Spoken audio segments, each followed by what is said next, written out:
This is a short video to go over the best practices to increase your odds of conversion rates on these leads. Now, the average conversion should be around 5 to 15%. So for every 100 leads you receive, you should be selling at least 5 to 15 new customers. Now, just to go over these methods here, the most effective way to increase your odds at selling them is to call them immediately. So we find that calling them within the first 5 to 10 minutes is the most effective way.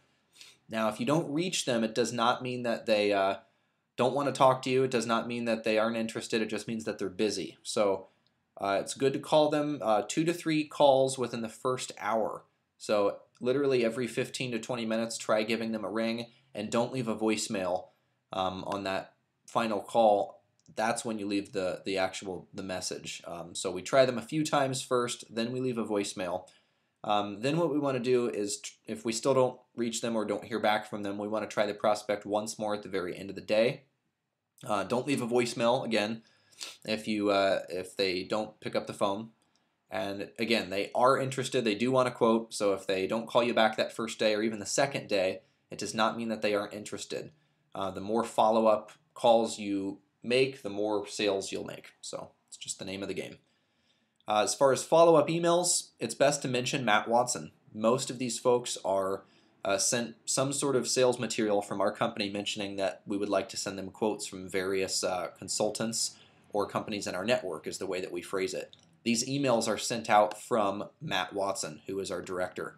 So if you mention to the prospect when you call, "Hello, I've got your information from Web Leads Inc. I think you might have corresponded with Matt Watson about your website," it's a good intro line, and that's the best way to kind of build rapport and let them know what you're talking about.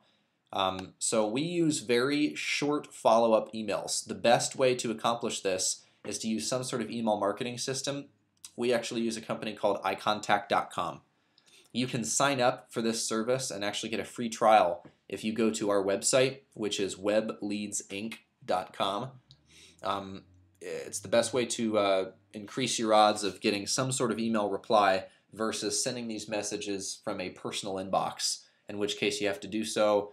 Your ISP limits the number of messages that you can send, so there's a number of setbacks.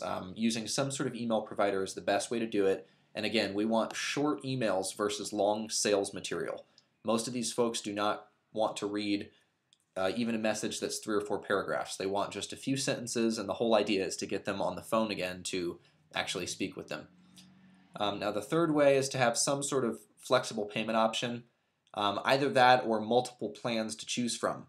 If you only have one plan and it's going to cost them X number of dollars and there's no wiggle room, they don't see any other options, it's going to decrease your odds of selling them.